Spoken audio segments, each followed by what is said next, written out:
Hello and welcome to my channel. I hope you enjoy this story. I'm going to try and upload a new story each day. The Haunted Hourglass. Holly Arnold had spent her life surrounded by history.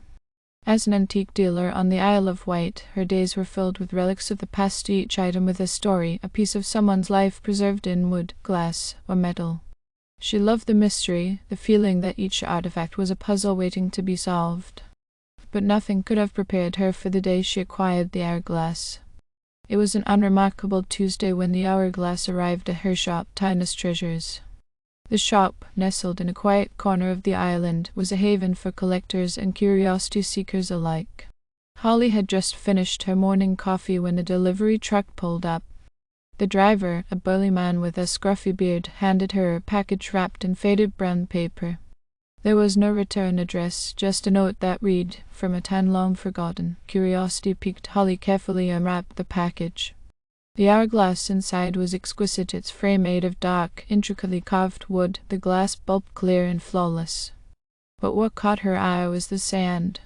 Unlike any she had seen before, it shimmered with a strange, otherworldly light, shifting colors as it moved. Holly felt a shiver run down her spine as she held the hourglass. There was something unsettling about it, something that whispered of secrets best left undiscovered. She placed it on a shelf behind the counter, intending to research it later. But as the day wore on, she found herself drawn to it, unable to shake the feeling that it was watching her. That night, long after the shop had closed and the streets were deserted, Holly decided to examine the hourglass more closely. She took it to a small office at the back of the shop, lit by the soft glow of a single desk lamp. The room was cluttered with books and artifacts, each with its own place in her meticulously organized chaos. She sat down, her fingers tracing the delicate carvings on the hourglass. As she turned it over in her hands, she noticed a small inscription hidden within the ornate design. It was in Latin, a language she had only a rudimentary knowledge of, but she managed to decipher the words "Tempus edax verum time, devourer of all things." A sense of unease settled over her, but she shook it off. It was just an old hourglass, after all. What harm could it do? With a deep breath, she turned it over, letting the shimmering sand begin to fall. As the first grains passed through the narrow neck, Holly felt a strange sensation, as if the air around her had thickened. The room grew darker, the shadows deeper and more oppressive. She glanced at the clock on the wall, but had stopped. Panic rising, Holly tried to stand, but found herself rooted to the spot. The hourglass seemed to pulse with a life of its own, the sand within glowing brighter, casting eerie patterns on the walls. The shadows twisted and writhed, forming shapes that were almost, but not quite, human. She could hear whispers now, voices speaking in a language she didn't understand. They grew louder, more insistent, until they were a cacophony of sound that threatened to overwhelm her. And then, just as suddenly as it had started, it stopped. The room was silent. The hourglass stood on the desk, the last few grains of sand trickling through. Holly took a shaky breath, her heart pounding in her chest. What had just happened? She glanced around, but everything seemed normal except for the clock, which still hadn't moved. Deciding she needed some fresh air, Holly grabbed her coat and headed outside. The night was cool and crisp, the streets of the small town deserted. She walked, trying to clear her mind, but the sense of unease lingered. She couldn't shake the feeling that something was very, very wrong. The next morning, Holly returned to the shop, determined to put the hourglass out of her mind. But as she opened the door, she was met with chaos. Shelves were overturned, artifacts scattered across the floor. It was as if a tornado had swept through the shop. Heart racing, she searched the wreckage for the hourglass. She found it under a pile of books, untouched by the destruction around it.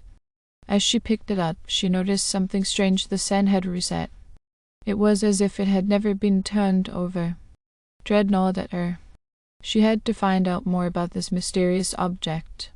She spent the next few days researching, poring over old books and manuscripts. What she discovered chilled her to the bone. The hourglass was a relic from a forgotten time, crafted by an ancient civilization that had long since vanished. According to legend, it had the power to manipulate time, but at a terrible cost. Those who tampered with it risked unleashing a temporal catastrophe that could unravel the very fabric of reality.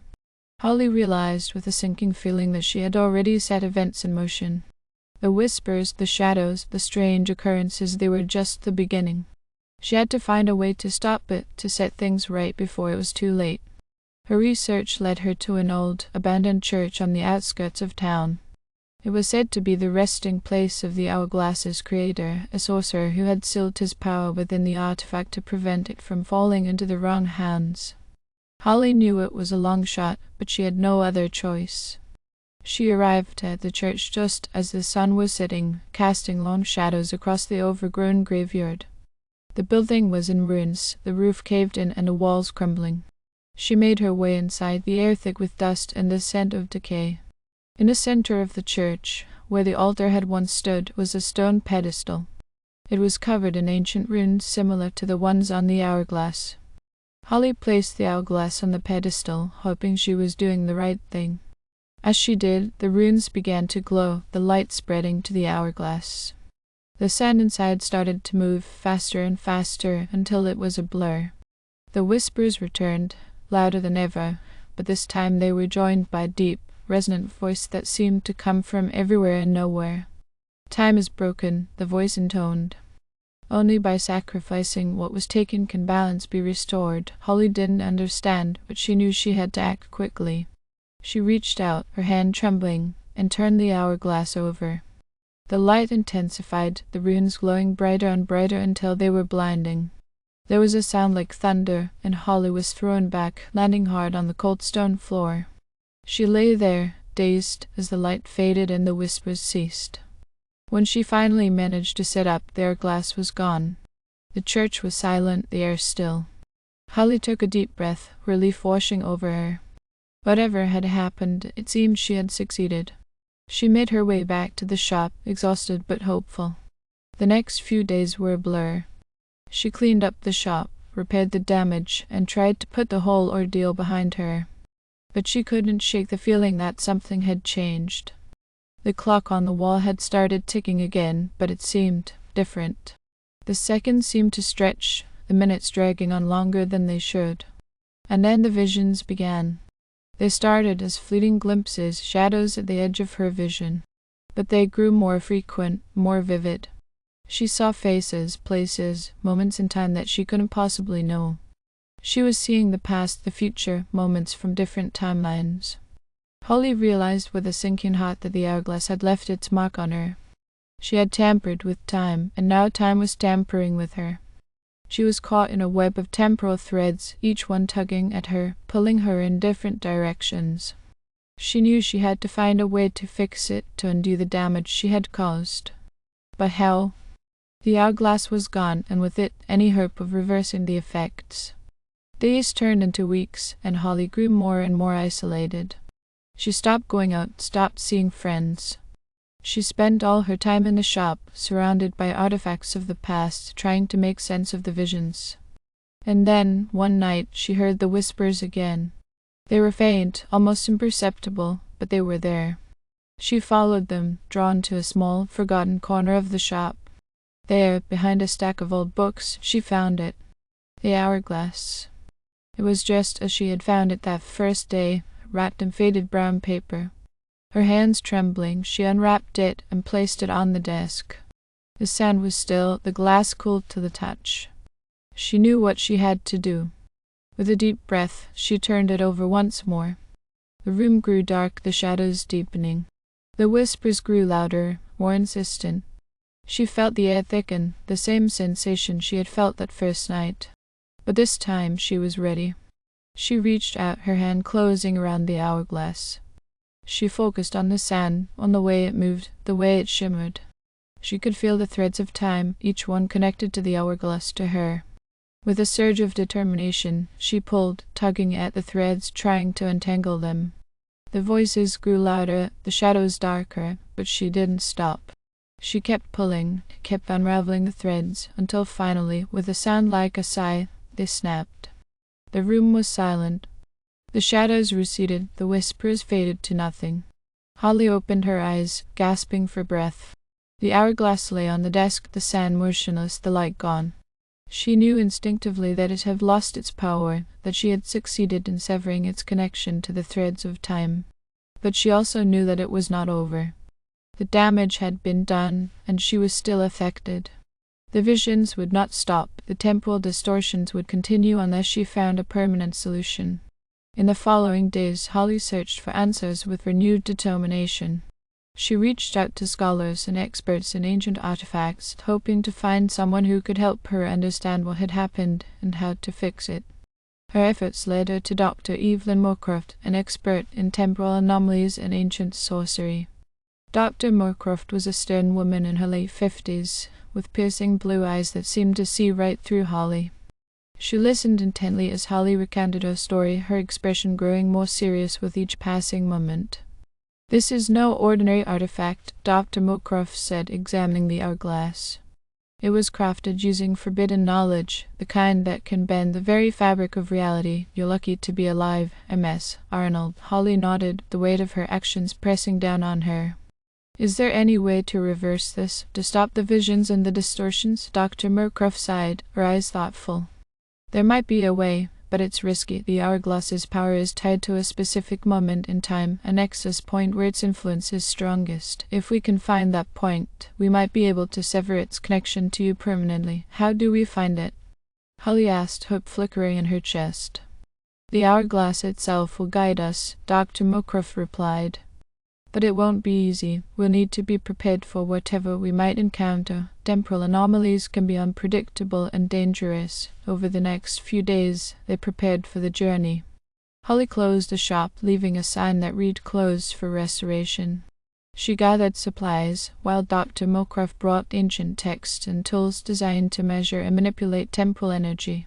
Finally, they were ready. Dr. Moorcroft turned the hourglass over, and the sand began to fall. As it did, a shimmering portal appeared before them, a window into a different time. Holly took a deep breath, steeling herself for what lay ahead. They stepped through the portal and found themselves in a place that defied description. It was a landscape of shifting colors and shapes, where time flowed like a river, twisting and turning in impossible ways. They could see moments from the past, present, and future overlapping and intertwining. "Stay close," Dr. Moorcroft warned. "We need to find the nexus point." They navigated the temporal landscape, guided by the hourglass. As they moved, Holly felt the threads of time pulling at her, trying to draw her into different moments. She saw glimpses of her childhood, of moments yet to come, but she forced herself to stay focused. After what felt like hours, they reached a clearing where time seemed to stand still. In the center was a pedestal, similar to the one in the church. Holly placed the hourglass on it, and the sand began to glow. "This is it," Dr. Moorcroft said. "This is the nexus point. We need to perform the ritual to sever its connection to you." Holly nodded, her heart pounding. Dr. Moorcroft began to chant in a language Holly didn't understand, her hands moving in intricate patterns. The hourglass glowed brighter, the sand swirling faster. Suddenly, the ground shook and a rift opened in the air before them. From it emerged a figure, tall and cloaked in shadows. Its eyes glowed with an eerie light, and its presence radiated malevolence.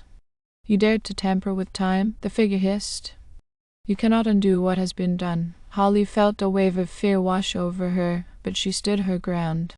"We have to try. We have to fix this." Dr. Moorcroft continued the chant, her voice steadied despite the figure's presence.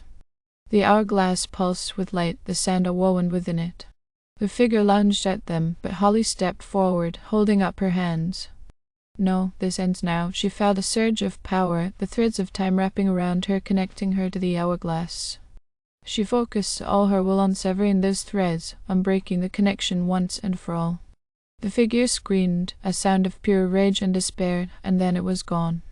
The rift closed, and the ground was still once more. Dr. Moorcroft finished the chant, and the hourglass shattered, the sand dispersing into the air like a fine mist. Holly felt a weight lift from her shoulders, the temporal distortions fading away. "It's done," Dr. Moorcroft said, her voice weary. "The hourglass's power is broken. You're free." Holly nodded, tears of relief streaming down her face. They made their way back through the portal, returning to the shop. The clock on the wall was ticking normally, and the world felt right again. In the days that followed, Holly slowly rebuilt her life. The visions stopped, and the sense of unease faded. She reopened the shop, welcoming customers once more, each artifact a reminder of the past but no longer a threat. She kept one shard of the hourglass as a reminder of her ordeal, a small piece of glass that shimmered with a faint, otherworldly light. It was a reminder of the dangers of tampering with time, and of the strength it had taken to set things right. And though she would never forget the horrors she had faced, Holly found peace in knowing that she had faced them head-on and emerged stronger. The haunted hourglass was no more, and time, for her, would flow normally once again. Thank you for listening. I hope you enjoyed this story. Please don't forget to like, and even better, like and subscribe. Thank you very much, and I hope you have had or have a great day.